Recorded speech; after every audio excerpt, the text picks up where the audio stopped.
दोस्तों, नेपाल में जिस तरह से जेनजी के आंदोलन के बाद वहां के प्रधानमंत्री इस्तीफा देकर दुम दबाकर सेना के एक बैरक में घुस गए हैं, अब वहां बैठे हुए वो भारत के खिलाफ जहर उगलने का काम कर रहे हैं। सवाल उठ रहा है कि सेना के बैरक में बैठा हुआ व्यक्ति किस तरह से जो बयान दे रहा है, आखिरकार क्या सेना का उसको सपोर्ट है? केपी शर्मा ओली, जिनके ऊपर भ्रष्टाचार के आरोप जेनजी ने लगाए, जिनके ऊपर नेपोटिज्म के आरोप लगाए कि वो वंशवाद को बढ़ावा दे रहे हैं, और उनकी सरकार के चलते जिस तरह से केपी शर्मा ओली ने वामपंथियों को नेपाल के अंदर बढ़ाया, वहां जो हिंदू राष्ट्र था उसकी जो भी अवधारणा थी, जो भी चिन्ह थे, जो भी पूजा पाठ, संस्कृति, परंपरा, उसको नष्ट करने का काम किया, भ्रष्टाचार किया, युवाओं को नौकरी नहीं मिली और उसके अलावा अपने बच्चों को विदेशों में पढ़ाया। ये आरोप जनता के थे और इसके कारण जेनजी पूरा इकट्ठा हुए और एक आंदोलन चला, जिसके कारण केपी शर्मा ओली को इस्तीफा देना पड़ा। लेकिन इस्तीफा देने के बाद केपी शर्मा ओली भारत के विरुद्ध बयानबाजी करके जहर उगलने का काम कर रहे हैं। अपने को पाक साफ दिखाने के लिए केपी शर्मा ओली का बयान आया। इस समय सेना के बैरिक में है, जान बचाने के लिए उन्होंने सेना का मदद ली, परिवार छोड़कर भाग गए, कई मंत्री भाग गए।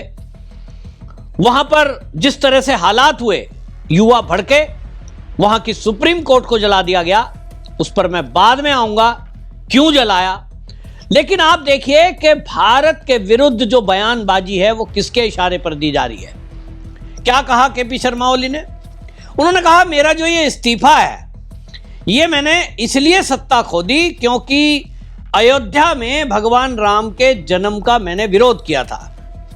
मैंने इतिहास के पन्नों पर देखते हुए ये बता दिया कि वो नेपाल में जन्मे थे। अगर लिपुलेख, काला पानी और लिम्पियाधुर उनका मुद्दा मैं अगर नहीं उठाता तो सत्ता में बना रहता। ये केपी शर्मा ओली का सोशल मीडिया पर पोस्ट आया। तो इसके सच्चाई में क्या है, मतलब क्या ऐसा है? तो आप देखिए, जितने जेनजी हैं, ये जो आंदोलन चल रहा है, आंदोलन कोई एक दिन में नहीं खड़ा होता है। सारे युवा सड़कों पर आए, धरने हुए, प्रदर्शन हुए, कई बार हुए, और ज्यादातर लोगों की मांग ये है कि भारत का जो रोटी बेटी का संबंध नेपाल के साथ है, आप उससे संबंध खराब कर रहे हो, चीन की गोद में बैठे हो, चीन जो कह देता है वो आप कर रहे हो, और इसीलिए आपने भारत का जो विवाद खड़ा करने के लिए, ये लिपुलेख हो या काला पानी या लिम्पियाधुर, एक नक्शा बनाया चीन के कहने पर, और उसमें कुछ भारत का भूभाग दिखाकर और आप विवाद खड़ा करना चाहते हो, भारत से संबंध खराब करना चाहते हो। ये भी एक गुस्से का कारण था। ज्यादातर लोगों का रोटी बेटी का संबंध, बहुत सारे, मेरे तो परिचित हैं ऐसे बहुत, कि नेपाल के रहने वाले हैं, भारत में उन्होंने अपनी लड़कियों की शादी की है या लड़कों की शादी की है, एक दूसरे से संबंध है। और ऐसे में चीन अगर अपनी कोई कूटनीतिक चाल चल रहा है या अमेरिका चल रहा है, उसके कारण आप भारत के विवाद में इस तरह की चीजें बोलोगे भारत से विवाद पैदा करने के लिए, तो ये वहां के लोग सहन नहीं करेंगे। भाई आप देखिए कि हमारे यहाँ तो सांस्कृतिक विरासत है, क्योंकि हमारे भगवान प्रभु राम जो भारत में, उत्तर प्रदेश में, अयोध्या में जिनका जन्म हुआ, तो राम जानकी माता कहाँ पैदा हुई? जनकपुर। और जनकपुर कहाँ है? नेपाल में।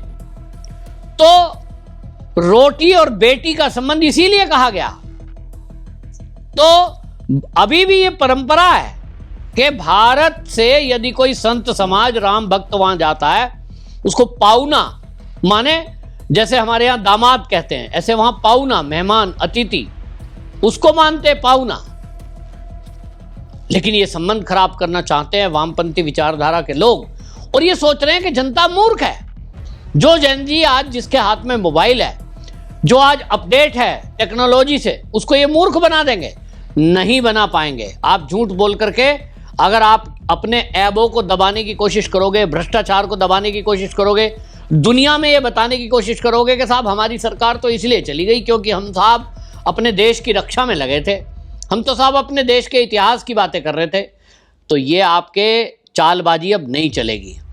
आपको ये बता दूं कि जो युवा हैं वो इस पर बयान दे रहे हैं। सुनिए आप खुद, जो वहाँ का युवा है, जेनजी है, उससे भारत के एएनआई के पत्रकार ने जब पूछा कि केपी शर्मा ओली के इस्तीफे पर आप क्या कहेंगे, तो उस जेनजी ने पत्रकारों को ये नहीं कहा कि साहब राम जी की वजह से ऐसा हो गया, हम नाराज थे, या लेपो लेक की वजह से हम नाराज थे इसलिए हमने आंदोलन कर दिया। ऐसा कुछ नहीं है। उन्होंने क्या कहा?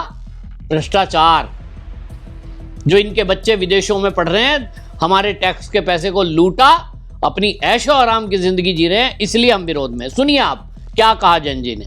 So the Prime Minister has finally resigned. Yeah. So what is your reaction on it? Yeah, we are very happy about that. It is very nice for our country.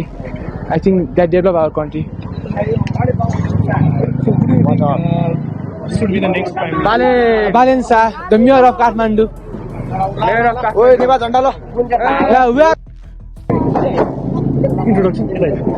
My name is Chris Simkhara from Lolang. So what do you do? I am student. Okay. So yesterday many of the students they died. Yeah. Nepali. So एकछिन रुक्न भने.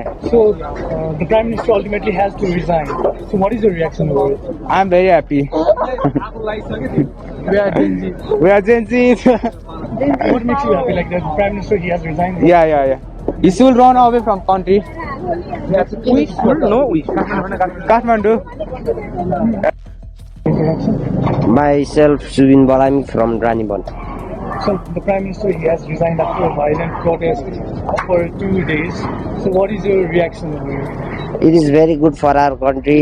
Now I think like us youth will stand and develop the country. So how do you take the action of KP Sharma Oli using the force on the students who were on the street yesterday?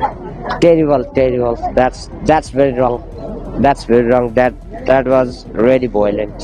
So do you think the protest which started from yesterday made him step down from the post? सुना आपने? नेपाल का युवा ये साफ कह रहा है कि हमारा जो गुस्सा है वो इन नेताओं के विरोध में है, और इसलिए है क्योंकि इन नेताओं ने नेपाल को लूटा, नेपाल की संपदा को लूटा, और लूट करके अपने बच्चों को विदेशों में पढ़ाया, अपनी प्रॉपर्टियां विदेश में बना ली, और नेपाल के अंदर भी बड़ी बड़ी गाड़ियां, सुरक्षा, ऐशो आराम की लाइफ, और दूसरी तरफ नेपाल का युवा जो नौकरी के लिए दुनिया में भटक रहा है। चाहे वो कहीं भी जा रहे हैं, थोड़ी बहुत पढ़ाई की और वो आए। और यहां तक इतना ही नहीं, अगर किसी को नेपाल में इलाज कराना है तो वहां के अस्पताल, चाहे वो बड़े अस्पताल भी है, मेडिकल कॉलेज, वहां भी वो सुविधा नहीं है जो उत्तर प्रदेश या बिहार के एम्स में है। तो ज्यादातर लोग नेपाल के लखनऊ आते हैं इलाज के लिए। मैंने खुद देखा है, छोटा मोटा इलाज भी कराने के लिए लखनऊ आएंगे। अनावश्यक पैसा खर्च होता है, उनको लूटा जाता है। लुटाई इसलिए क्योंकि वो देख लेते हैं नेपाल से आया है, ठीक से भाषा नहीं आती, बेचारा कहाँ रहेगा, होटल लेकर रहना पड़ेगा, और इस तरह से उनका शोषण हो रहा है। क्योंकि उनको ना बच्चे के पढ़ाने के लिए बढ़िया विद्यालय है, ना इलाज कराने के लिए अच्छे अस्पताल हैं। दूसरी तरफ ये नेता जो विदेशों में अपना इलाज कराते हैं, जो विदेशों में अपने बच्चों को पढ़ाते हैं, और इसीलिए वो आक्रोश जेनजी का फूटा है। तो अपने नाकामियों को, भ्रष्टाचार के मुद्दों को दबाने के लिए ऐसा बोल दो जिससे कि हम ऐसा लगे कि हम तो बड़े क्रांतिकारी हैं। ये वामपंथियों की एक आदत है कि ये एक ही झूठ को 100 बार बोलेंगे। और मैं देख रहा हूं कुछ लोग सोशल मीडिया पे जेनजी मतलब युवाओं के जरिए भी ये वीडियो बनवाई जा रही है। तो उनका एक षड्यंत्र है कि मुद्दे को डाइवर्ट करो, क्योंकि लोग हिंदू राष्ट्र की मांग कर रहे हैं। जो नेपाल राष्ट्र में पहले से चलता आया है, राजशाही, लोग उसकी मांग कर रहे हैं कि हम तो बढ़िया थे, एक राजा थे, वो राजा का राज चलता था, हमारे जो संपदा थी, धन दौलत थी, वो हम नेपाल वासी अपने आप में अपनी आमदनी करते थे और उसका व्यापार करते थे। जो पैसा आता था वो हमारे देश की तरक्की में काम आता था। लेकिन आज की डेट में कहीं अमेरिका का इंटरफेयर है, कहीं चीन का इंटरफेयर है, कहीं मिशनरीज का इंटरफेयर है, कहीं धर्मांतरण करने वाले जो कट्टरपंथी हैं उनका इंटरफेयर है, कहीं ड्रग कैटलर है, कहीं वो वहाँ पर जो है हथियारों के सौदागर हैं। इस तरह से कई मामलों में नेपाल को बदनाम कर दिया गया, वहाँ की संस्कृति और सभ्यता को नष्ट करने का षड्यंत्र किया गया। दुनिया में केवल एक जगह ऐसी थी, एकमात्र, क्योंकि भारत तो 1947 में जब देश आजाद हुआ उसके बाद इसको सेकुलर बना दिया गया, धर्मशाला बना दिया। उसके बाद भी नेपाल एकमात्र दुनिया में एक जगह ऐसी थी जो हिंदू राष्ट्र घोषित था, और वो बड़े गर्व से सब लोग कहते थे। लेकिन दुनिया में जो ताकतें हैं उनको ये हजम नहीं हुई बात, हिंदू शब्द से नफरत है।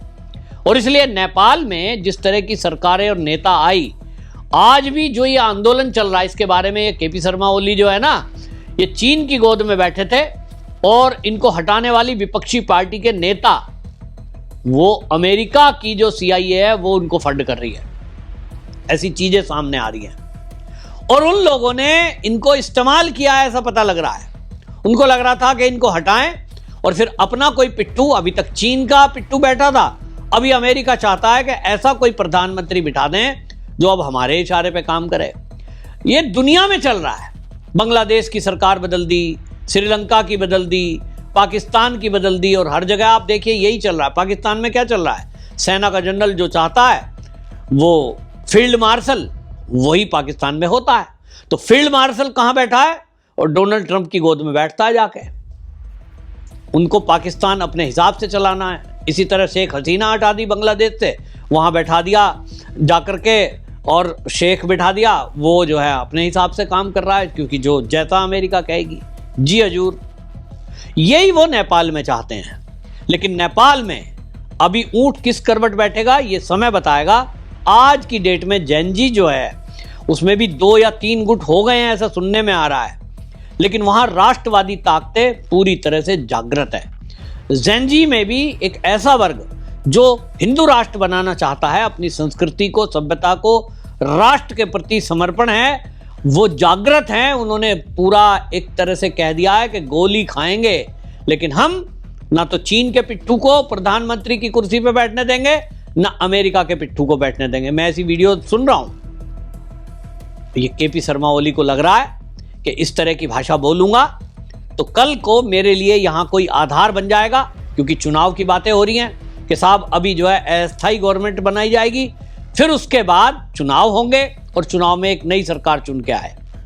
मतलब आप यहां लोकतंत्र की स्थापना करने के लिए UN का दबाव आ रहा है। तो इनको लगता है कि इस तरह की भाषा बोलेंगे तो कल को हमारे लिए चांस है कि हम फिर से चुनकर आ जाएं। लेकिन अब जेनजी जागृत हो चुका है नेपाल का। आपका कोई भी ये गिरगिट वाला रंग चलने वाला नहीं है, आपका कोई भी विक्टिम कार्ड चलने वाला नहीं है। पूरी तरह एक्सपोज हो गए हैं। और इधर आपको बता दूं कि जिस तरह की बातें लेकर ये सोच रहे हैं, उत्तर प्रदेश के योगी आदित्यनाथ, उनकी नेपाल में एक तरह से पूजा होती है, बहुत लोग उनको गुरु मानते हैं। और हमारे यहाँ तो शास्त्रों में लिखा है, गुरुर ब्रह्मा गुरुर विष्णु गुरुर देवो महेश्वरा गुरुर साक्षात पर ब्रह्म तस्मै श्री गुरुवे नमः। गुरु पूर्णिमा के दिन गोरक्ष पीठ के पीठाधीश्वर होने के कारण योगी आदित्यनाथ को लाखों लोग नेपाल के अंदर जो हैं वो गुरु मानते हैं। राज परिवार भी गुरु मानता है। वो योगी जी से उम्मीद लगाए हैं कि हमारे जो ये स्थिति पैदा हुई है नेपाल के अंदर, इसको संभालने में योगी आदित्यनाथ, मोदी जी हमारी मदद करेंगे। वहाँ के युवा इसकी मांग कर रहे हैं, मोदी जैसा हमें PM चाहिए।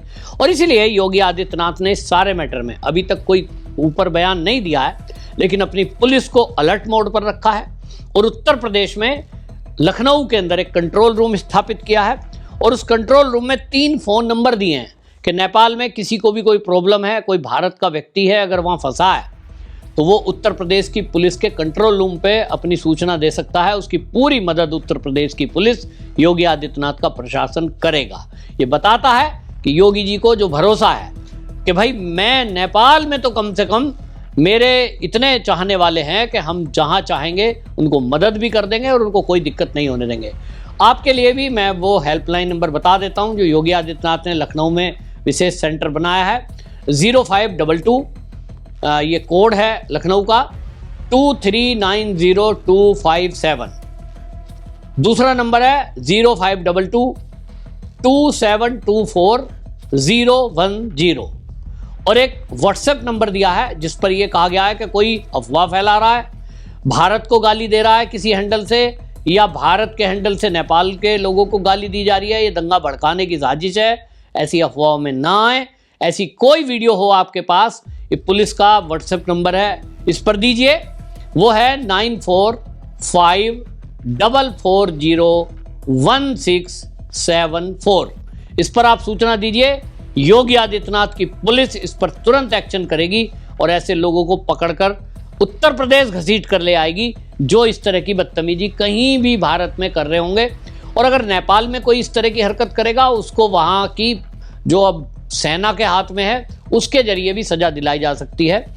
तो आप लोग जहां भी हैं अफवाहों पर ध्यान ना दें और अभी इंतजार करना होगा हमें कि आखिरकार वहां होता क्या है। लेकिन इतना जरूर मान लीजिए कि जैनजी के अब चलते वहां अब ना तो वामपंथियों की चलेगी, ना किसी कट्टरपंथी की चलेगी, ना किसी अमेरिका की चलेगी, वहां राष्ट्रभक्तों की चलेगी जो नेपाल राष्ट्र के सच्चे भक्त हैं। आपकी इस पर क्या राय है कमेंट में जरूर लिखें, वीडियो शेयर करें।